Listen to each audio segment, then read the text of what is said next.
in Cuba. New sanctions from the State Department, this time targeting Cuban President Miguel Díaz-Canel's family, Raul Castro's son, and the country's armed forces. And this just weeks after indicting Raul Castro himself. Tonight, Cuba feeling more pressure from the Trump administration. The State Department announcing new sanctions targeting Cuban President Miguel Díaz-Canel, his family, and Raul Castro's son, Alejandro Castro Espín. Several government entities, like the Committees for Defense and the Revolutionary Armed Forces, have also been named. The sanctions are the latest steps in forcing Cuba's hand in undertaking democratic reforms on the communist island. Just 2 weeks ago, the U.S. handed down a federal indictment against 95-year-old Raul Castro for the shootdown of two brothers to the rescue planes, and Cuba's military-run conglomerate, Gaesa, also sanctioned in recent weeks, leading international businesses like major hotel chains to cut ties with Cuba. Cuba has been feeling the heat since the U.S. cut its Venezuelan fuel supply following the capture of Nicolás Maduro in January. The difference is now they don't have money coming in. They had a lot of money coming in from Venezuela. They don't have any money coming. They had oil coming in. They had money coming in. Without fuel, running water, and blackouts that last for days to conserve energy, the island is suffering its worst humanitarian crisis in decades. The Cuban ambassador to the United States denouncing the U.S. today, calling the Trump administration's actions genocide. While the U.S. government adopts such measures to suffocate the Cuban economy, it cynically blames the Cuban government for the devastating consequences of this economic war and its impact on the well-being of our people. President Trump reiterating once again, action on Cuba could be imminent. I like to do one thing at a time, and we'll take care of the Islamic Republic of Iran. And as soon as that's done on our way back, we'll just make a little brief stop. Mr. President. We'll take care of it. Also tonight, a big Cuban ally, Russian President Vladimir Putin, says he's had conversations with President Trump about the situation in Cuba, but did not want to make any further comment.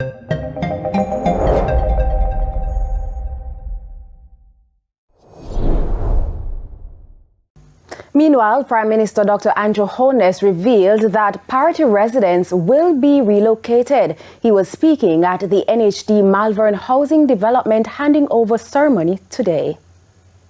Battered by storm surge and rising sea levels during Hurricane Melissa, the coastal community of Party has been left vulnerable, its future now uncertain. Your brothers and sisters who are on the coast in Party, an area that was badly damaged, which I toured, which is quite clear that the cost of reconstruction there would be quite higher than the houses that you're trying to save. The government has made it clear that the area will not be rebuilt as is. Instead, residents will be relocated in a phased process aimed at protecting both lives and livelihoods. We have already indicated to the people of Party that that area has to be relocated. And we will do it in such a way that their livelihood will be preserved, the value of their asset will be preserved, but most importantly, their dignity will be preserved. Central to that plan is the deployment of 2,500 semi-permanent modular housing units purchased by the National Housing Trust at a cost of over $29 million. These units will form the basis of the government's response for persons who must be relocated from areas that have been significantly damaged, or for persons who have lost everything and are not able to rebuild. St. Elizabeth is expected to receive the bulk of these units, with designated housing clusters already identified. Authorities say relocation will not happen overnight, but through careful consultation.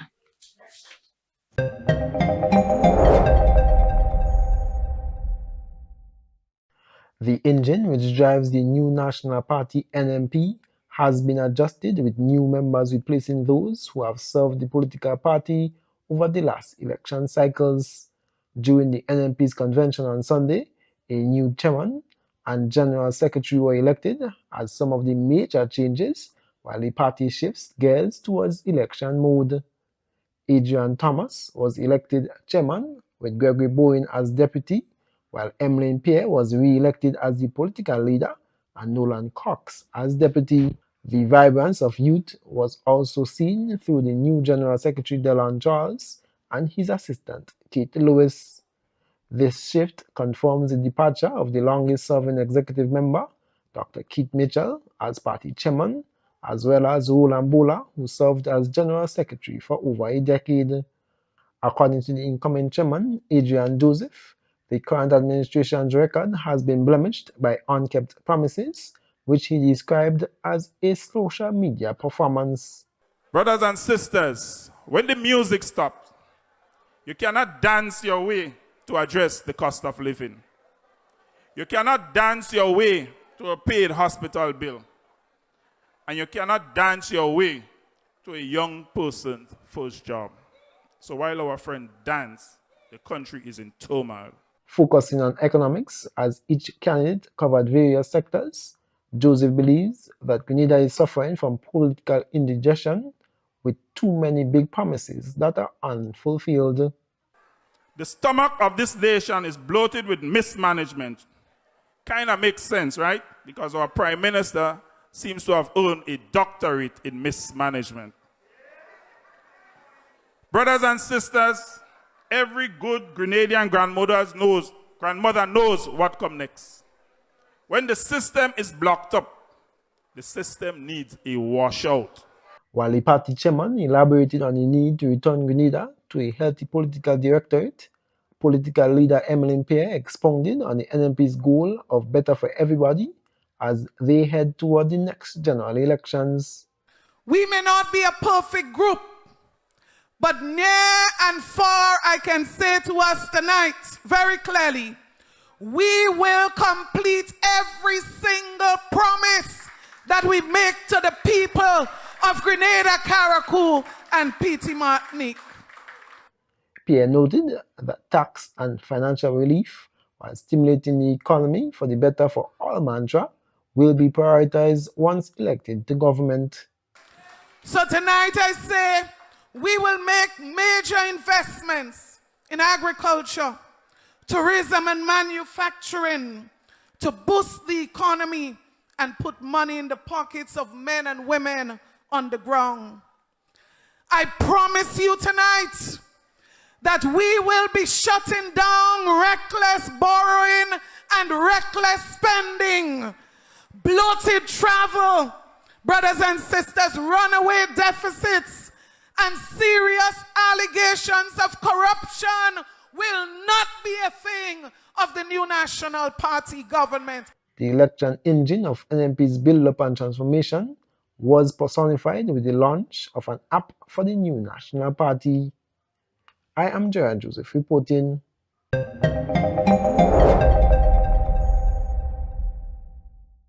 This summer, the Caribbean's premier music experience returns. Welcome to the 28th edition of the St. Kitts Music Festival, featuring the incredible Kilani, Fantasia, Beres Hammond, Luciano, Soca King Marshall Montano, Soca Sensation Voice, and Vaughn. Dancehall giant Movado, Idonia, and the new wave, Valiant. Also featuring Massacre, Cranium, Taurus Riley, Steel Pulse, Dean Fraser and the Black Soil Band, Chanel Muir, Diani, Rodney Tatat, and Zoo. The legendary New Vibes Band International, Brandon and ASAP Band, Shelly and Signal Band, plus Edwin Yearwood and Crossfire, Lucas HE, and Garlic and the Upper Level Band. June 25th to June 27th, Warner Park Cricket Stadium, St. Kitts. Get your tickets now at StKittsMusicFestival.com. The St. Kitts Music Festival, where music meets paradise.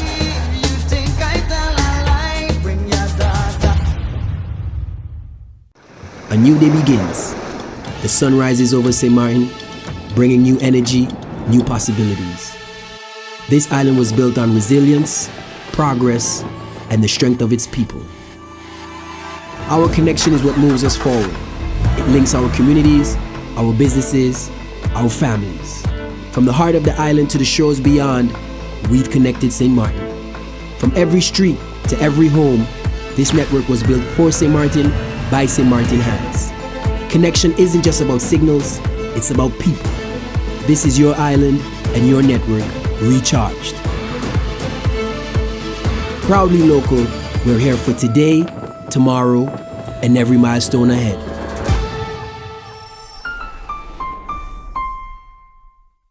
At The Cable, we believe in giving back because when our community thrives, we all do. That's why, as a company, we make it our mission to touch the lives of everyone in St. Kitts. We spearheaded the renovation of JNF Hospital lobby to ensure better care for all. The Cable sponsors free Wi-Fi in every community center across St. Kitts, so no one is left behind in an increasingly connected world. We stand with communities through every moment, big or small, in culture, education, youth development, and more. Y a ti también, comunidad latina. Cuenta con nosotros. Estamos con ustedes. And when it comes to customer service, we set the standard. We're just a call, click, or visit away because you matter to us. Join the company that truly cares. The Cable, more than service. We're family. Somos familia. And we're proud to always give more where it matters.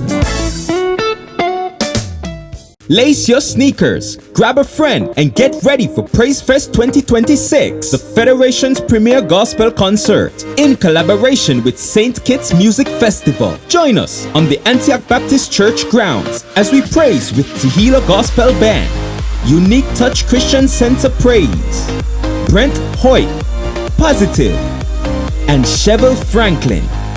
Earthen Vessels will start it off with praise and worship. This all goes down June 21st, 2026, starting at 5:30 p.m. on the Antioch Baptist Church grounds. Secure your tickets at Sister Beverly on 4th Street, Westside Service Center. The Cable, Island Flavors, Charlestown Nevis, or any member of the Antioch Baptist Church. Or you can go online at www.antiochbaptistskn.org. Islander Water Taxis providing $40 round trip from Nevis to St. Kitts. Be first in line for an unforgettable evening.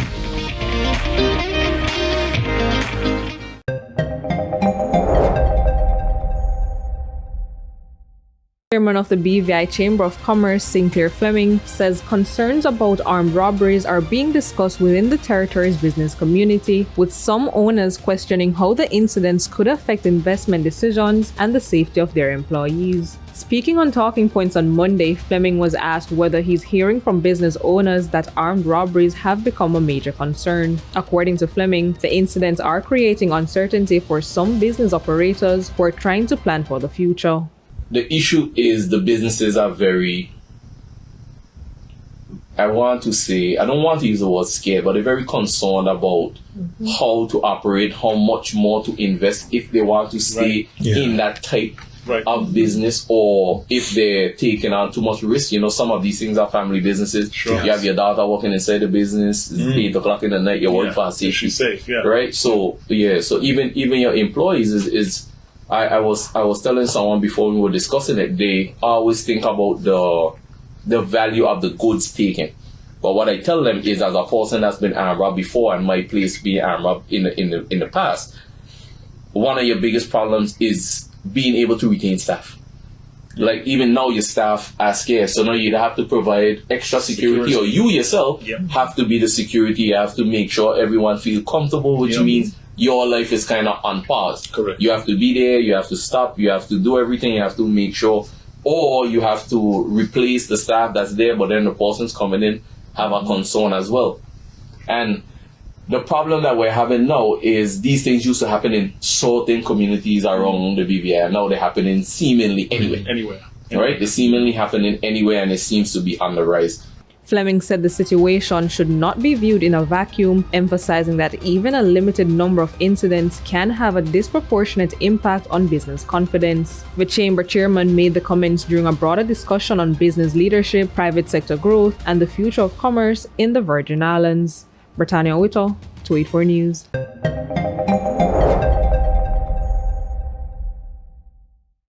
As the political climate blossoms ahead of general elections, so too does the hushed and even public battles among party supporters. Though the National Democratic Congress, NDC, constitutionally has up to 2027 to call general elections, many are of the view that the bell will sound for election day sometime this year. This has apparently paved the way for public debate and open hostilities among party supporters and members, whether through apparent veiled threats or a war of words, especially on social media platforms. What has been commonly called silly season is seemingly open, with some Grenadians left perturbed by the lack of moral decency being witnessed. Many have called for compassion and love of neighbor and country to reign, rather than the tribal and petty politics being pushed to the forefront. Former Prime Minister Tillman Thomas, in sharing his views on the situation, says it is unfortunate that Grenadians have become so tribalistic in the political arena. And if something is out of the way, if you identify wrongdoing, yes, criticize it. But we live in a community, and we need to have a sense of brotherhood, irrespective of our religion or political association. We are a community of people, and we should maintain certain standards, certain values, and to respect each other.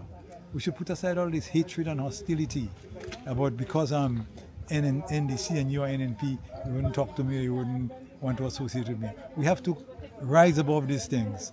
Mr. Thomas notes that Grenada's national interests must always be prioritized. We would advise them to keep away from that. We have to debate and discuss the issues.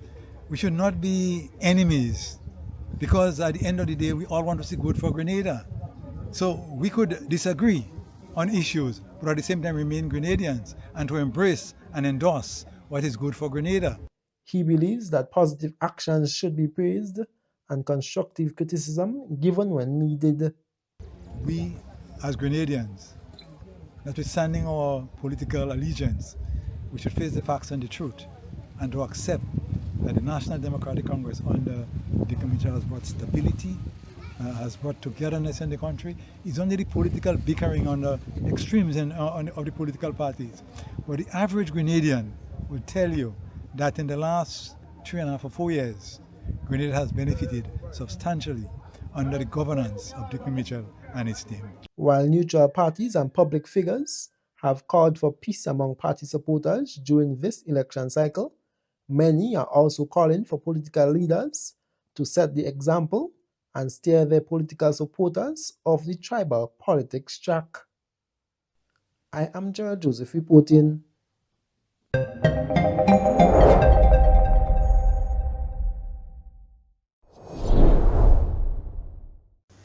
A warning now to beachgoers that the sargassum nuisance could increase as hotter temperatures impact Jamaica. It's bad news for Jamaicans who look to the beach when the heat gets unbearable. Dwayne Anderson has the details. Temperatures are soaring locally, and the heat is forcing many Jamaicans to turn to their favorite bathing beach to help cool down. But it's not just people turning up at local beaches in increased numbers over the past weeks. The unwelcomed, unsightly, and sometimes smelly sargassum weed has also rolled in. A local researcher based at UWI says the heat is playing a part in the weed's extra presence this year. This year is shaping up to be warm. It's shaping up to be hot. I've been out at sea and seen sargassum coming in earlier than you expect. Usually expect it to start coming in around April. It's been out from before then, so it is shaping up to look like quite a year this year. The weather phenomenon known as El Nino is the buzz phrase among weather and climate watchers this year. El Nino comes around every 2 years or so and can disrupt normal weather patterns as well as ocean and sea behavior. It is predicted to, among other things, contribute to the number of storms formed this year. And El Nino is fingered as a player in the seaweed's presence too. El Nino also tends to change how the currents flow, which is, I'm not saying is predictable, but there's a good chance we're going to get a good hit this year. In areas like Negril Westmoreland, locals and tourists alike share the beaches. We saw some people swimming in the sargassum. The swimmers say for the most part they are not too worried about its presence. But should they be concerned? I wouldn't say the sargassum itself is harmful. There's a couple of problems, right? So obviously when it gets in on the beach, it rots quickly. And the gas that it puts off, it smells bad, so you don't want to go out to the beach in that. And I can tell you, at least from personal experience, it will irritate the skin at that point. But what's also a big problem is when you have a massive mat of sargassum coming in, things that are already out there will get trapped. So you'll have bottles, you'll have small animals, stuff like that. And that can cause a problem if you decide to go out into that. Your whole skin will come up and itch. People with sensitive skin and lungs will have respiratory issues. Not a good place to swim, yeah. Unfortunately for beachgoers, there's very little that can be done when the weed washes up at their favorite bathing beach. For small influxes, people will take it up by hand. There are some people who have specialized machinery, but when it comes in at the scale it's coming in some of these times, sometimes the only option people have is essentially to let it rot. Yeah. Dwayne Anderson, TVJ News.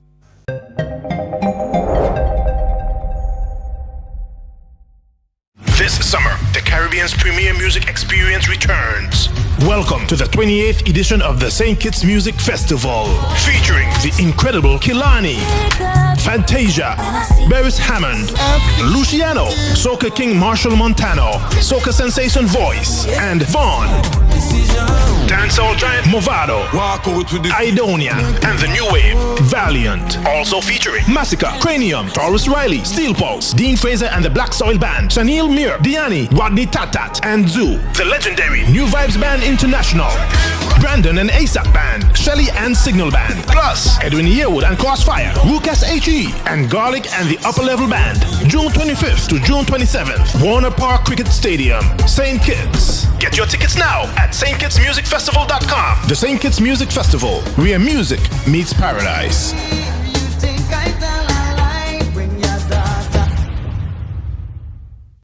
A new day begins. The sun rises over St. Martin, bringing new energy, new possibilities. This island was built on resilience, progress, and the strength of its people. Our connection is what moves us forward. It links our communities, our businesses, our families. From the heart of the island to the shores beyond, we've connected St. Martin.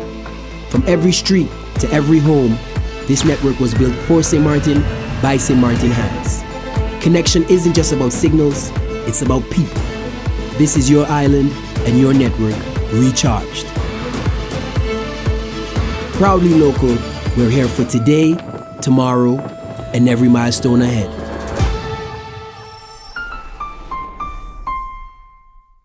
At The Cable, we believe in giving back because when our community thrives, we all do. That's why, as a company, we make it our mission to touch the lives of everyone in St. Kitts. We spearheaded the renovation of JNF Hospital lobby to ensure better care for all. The Cable sponsors free Wi-Fi in every community center across St. Kitts, so no one is left behind in an increasingly connected world. We stand with communities through every moment, big or small, in culture, education, youth development, and more. Y a ti también, comunidad latina. Cuenta con nosotros. Estamos con ustedes. And when it comes to customer service, we set the standard. We're just a call, click, or visit away because you matter to us. Join the company that truly cares. The Cable. More than service. We're family. Somos familia. And we're proud to always give more where it matters.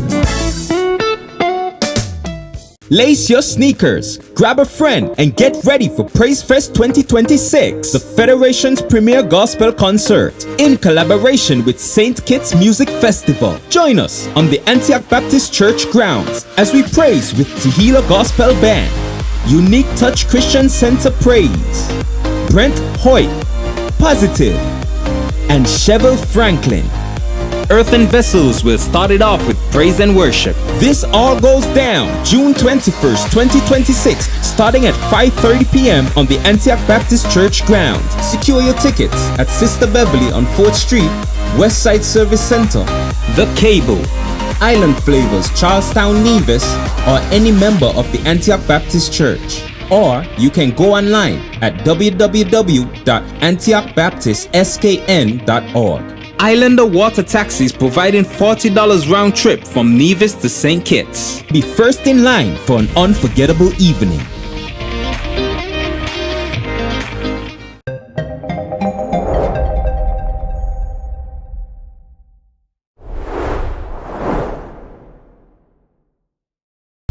While making it clear that he does not intend to be the coalition's presidential candidate at the 2030 general and regional elections, Aubrey Norton, leader of the PNCR, appearing on CAMS TV's morning show with host Kedaki Amsterdam, said the question of party leadership would ultimately be determined by the membership of his party.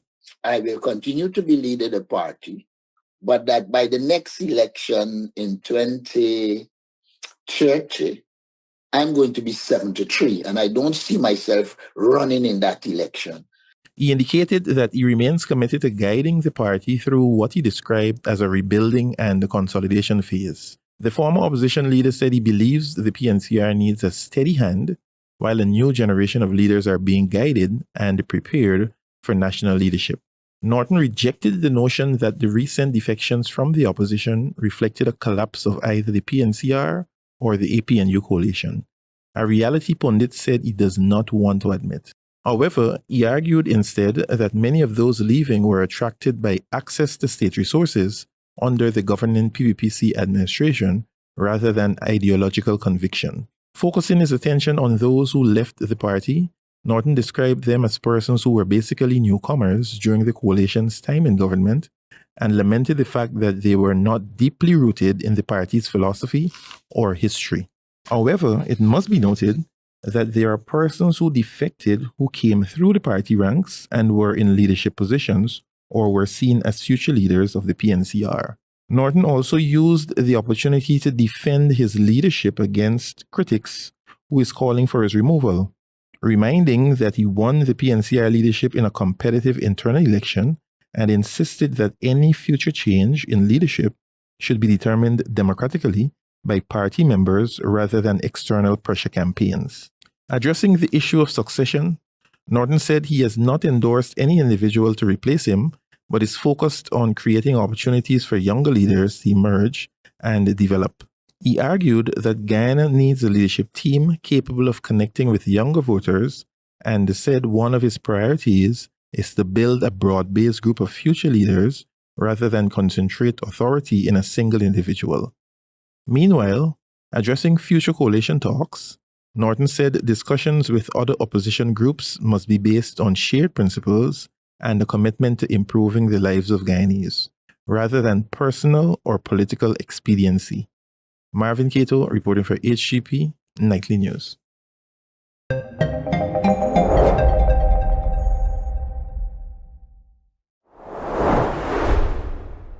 Prime Minister the Honourable Philip Davis called on the Caribbean community to be the decider of its own fate when it comes to battling climate change and the subsequent recovery from its impacts during the opening of the Caribbean Development Bank's 56th annual meeting of the Board of Governors Wednesday.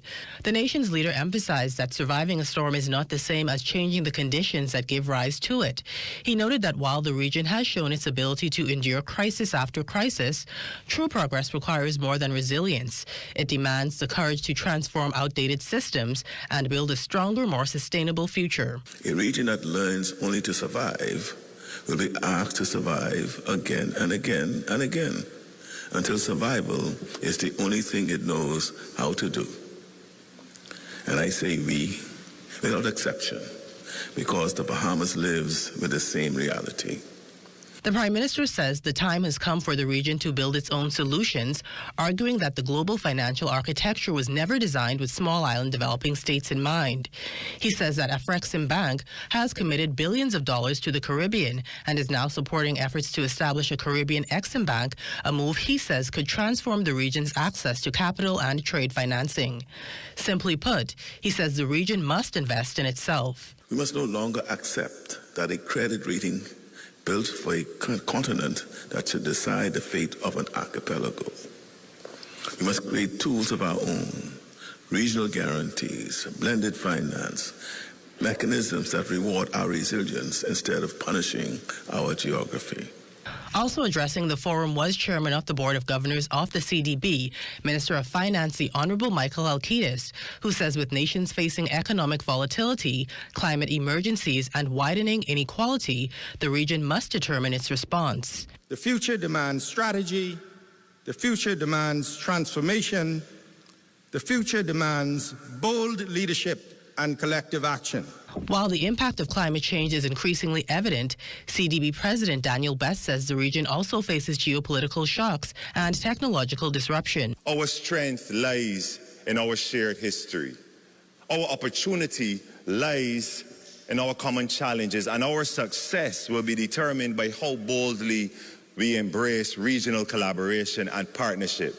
As the region faces brain drain, the Prime Minister says it must invest in the one asset that no agency can ever downgrade or no storm can ever wash away, and that is the mind of a Caribbean child. For the Bahamas Tonight, I'm Cleopatra Murphy.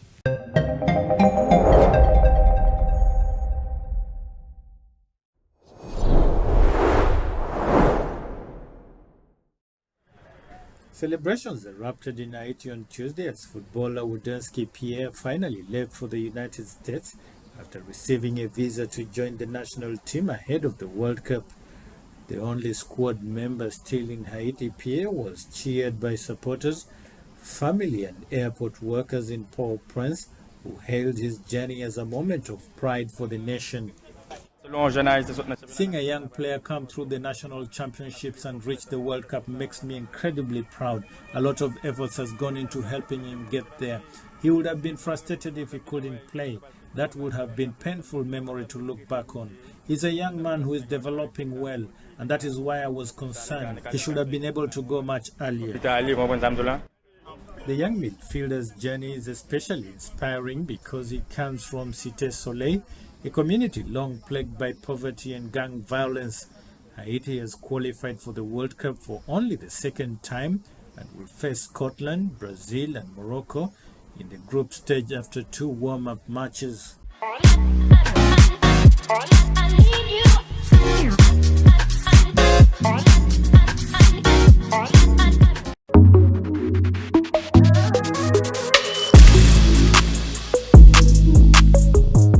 Women's football returns this month with the staging of the President's Cup on June 14th and the official start of the 2026 Elvis Star Brown Women's League on June 20th. Head of women's football, Kaylia Huggins, says excitement is building among the participating teams as they prepare for the new season, including defending league champions Mapao Keon Rockets. Keon is ready to defend their title.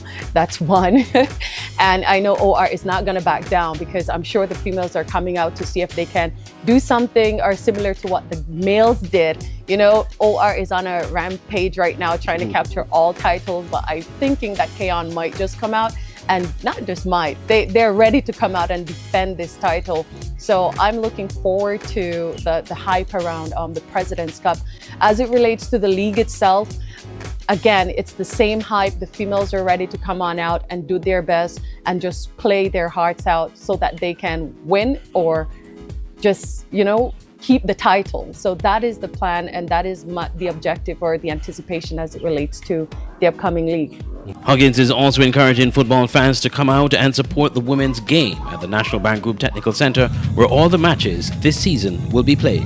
Yes, the games will be streaming, so you can definitely just log on and look at the game, but trust me, it feels better. The support is better when you're in the stands cheering for your team. So I'm asking everybody to come on out, rally behind Keon, rally behind OR, rally behind Newtown, and guess what? St. Paul's will be sending in a team, so you can rally behind St. Paul's as well. And but don't forget, all the games will be played at the Technical Center, and the reason for this is because we want the girls to have their games live streamed, and whenever they want access to it, you know, it's becoming a big thing where girls are now using those videos or those clips to want to go off to school. So that is the reason why we're having all the games live or streamed at the Technical Center or played at the Technical Center. So we're definitely encouraging everyone to come on out, just relax, have fun, and come and cheer for your team. The season officially gets underway with the President's Cup on Sunday, June 14th at 6 p.m., featuring a showdown between defending Women's League champions Mapao Keon Rockets and MSCR Old Road United Jets. League action continues on Friday, June 20th with a doubleheader. Hector and Associates Hot Spring Bath United will face Security Forces United, while defending champions Mapao Keon Rockets take on newcomers SL Horsett St. Paul's United Sparks at 7 p.m. The opening weekend concludes on Sunday, June 21st, when Honda Newtown United faces MSCR Old Road United Lady Jets at 6 p.m. as the 2026 Elvis Star Brown Women's League gets fully underway.